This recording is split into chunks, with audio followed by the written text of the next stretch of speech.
Right, today what we're doing is I'm on holiday and I was just browsing through the videos library on my phone and I found an actual video I'd shot some rough footage of about extending the wheel arches on the rear of my Citroen Relay.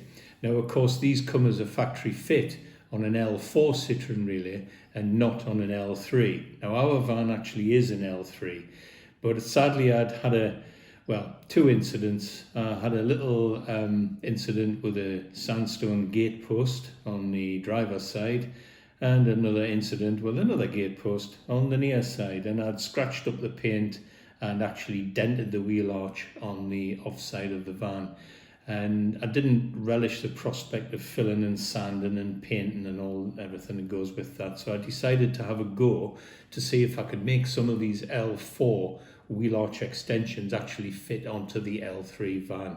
And what you're going to see following on from this is how I actually managed to do it on my van. Like I say in the video, is it as good as factory fitted? Well, of course it isn't, but it's a damn sight better than the wheel arches looked before I started. So one of the biggest problems I had was I was hunting high and low to try and find what I presumed were plastic clips that would fit into the trim, and then drill a hole in the van and then fit the trim to that. However, it turns out, and you'll know this if you've got an L4 already, is that they have these sort of special pop rivets. You see, there's a little flange that pushes up against the bodywork of the van, and then here's the protruding bit that pushes into the clip. Now, I haven't got any of these, so I'm going to have a go at making some using two different sizes of pop rivets, and then we'll see if I can come up with some successful Heath Robinson way of fixing these trims. So basically I had a go at making my own double-headed pop rivets by simply taking a standard rivet. This is the one that I'm actually going to pull through with the rivet and gun. And then I took a larger rivet, knocked the pin out of it, cut it down to size, and sort of put a slight bevel on it. I know it sounds like a bit of a clot, but I didn't have any of the proper ones anyway. So then, using the bit of the cut rivet, I slide it onto the smaller pop rivet, and then this portion is going to push up against the side of the van, and of course when I pull the pin out, I'm left with that little ridge there that'll locate into the clips on the back of the wheel trim. So again, a little bit Heath Robinson. I'm a bit impatient. I haven't bothered to go and buy the proper ones. I don't even know where to get them, although I suspect Citroen would be the guys. But it's a nice day, and I just thought, well, I just want to crack on and get this job done. So here we go, and we'll get out to the van and have a go at locating and fitting them.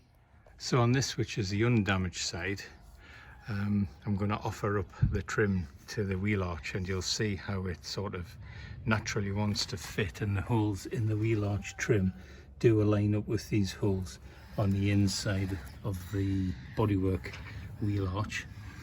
The only difference really is that on the L3 this rear quarter panel comes up flush with the paintwork, whereas on the L4 it sits out just a little bit proud. So as I'm just holding the plastic trim up against the van, you come around to where it would ordinarily marry into that extended bit on the rear quarter. But on here, of course, I don't have that. So what I'm going to do is just leave it standing a wee bit proud. Now, some of you might think that looks crap, but quite honestly, I think it's okay. It's my van, and it saves me all the hassle of having to have the whole thing rubbed down and repainted on both sides, because I've actually managed to scratch this wheel arch as well. So my plan for marking out is I've taped some white paper to the wheel arch of the van, and I've got the reverse side of the trim, and where the clip locators are, I've just rolled up some toilet paper and left it so it's a wee bit proud. And I've got myself some nail varnish, and I'm just going to put a spot in the center of each one and then offer it up to the van, and hopefully that's going to tell me exactly where I should drill. So now I've taken it off. Those are my spots.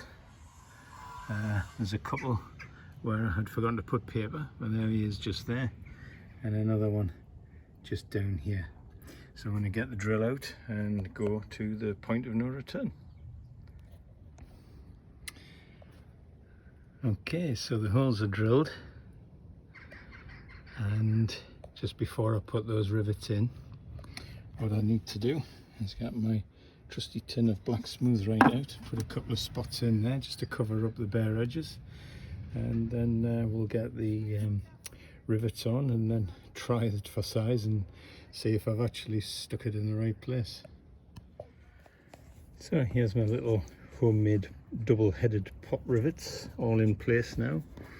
I have painted the drilled holes before fixing these in place, but I'm also going to pop a little bit of paint around them just to try and dissuade any water ingress. I was looking for my Sikaflex, but sadly I can't find it. Now then, this 3M tape generally only gives you one chance to get it in the right place, so I've just peeled the backing paper off and I've just taped it on the outer side of the trim, so that once it's all mechanically fixed in place I can just pull that off and then push it firmly home and hold it until it gets a grip.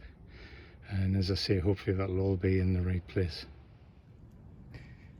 So my verdict on this, well, is this as good as factory fitted? Well, no, of course it isn't. Is it better than a scratched up wheel arch? Well, yes it is. Now in the process of fitting it, I discovered that, of course, because I don't have the correct rear quarter panel, there are no fixings here because I actually cut those off because they would locate into that. So what I've had to do is just drill through and put another bolt in there just to give it extra security. So it's on the 5 clips, the 3M tape, and 1, 2, 3 bolts. 2 of them are molded into the trim, and then the third one is a stainless steel self-tapping screw that I've screwed up into the sill. And so as I say, the thing that makes this maybe not professional is the fact that I have this approximately 1/2 inch sticking out at the back, but you know what, I can live with that. So I think we'll push on and get the other side done. Yeah, so this is definitely the worst side, because not only is the paintwork all scratched, but it's actually a little bit concertinaed around here. And this was kind of the side that made me decide to just go ahead and buy some trims and see if I could make them fit. Now the other side has been a success, so come round to the dark side out of the sun, and we're going to have a go at doing this one now, using the experience I've picked up by doing the easy side. So final walk around time, that's both sides done. Like I said before, it's not perfect, but you know what, it looks all right to me. I'll live with it. We'll come around the other side, and there we go. Thing just needs a damn good wash now, and then I think we'll call it a day. Okay, so it's been about 4 months now since I shot the end of that little bit of a video, and I can honestly say that the wheel trims are still on. They've never moved, they've never come off, I've never had to reattach them, so it looks like that little homemade pop rivet system works fine. I have since discovered that you can buy these pop rivets. They are £9 for 6. Needless to say, if I ever do this again, I'll be making my own again, because that was just pennies to do that. And I have also had a couple of thoughts on how to maybe make the appearance a little bit better at the back. Although, as I say, I'm not bothered. I'm happy with them as they actually are. But a couple of ideas I've had is to perhaps buy some L4 rear panels and somehow fashion them down to an L3 length to then marry it in a bit better. That would take quite a bit of doing though. So I think the other idea I've got is I've actually got some about this wide rubber matting, which I'm going to fashion into a couple of rear mud guards, or mud flaps I should say, and extend them up around the wheel arch so it sort of takes your eye away from the bit that's sticking out. Anyway, so I've made a few other little bits and pieces of videos specific to the Citroen Relay that we have. If you want to go and check any of those out, then just look up the channel, Campervan Kippers. It would be nice if you subscribe. That gives me a little bit of an encouragement, but it's not essential. And I'll look forward to making 1 or 2 other little vids in the future.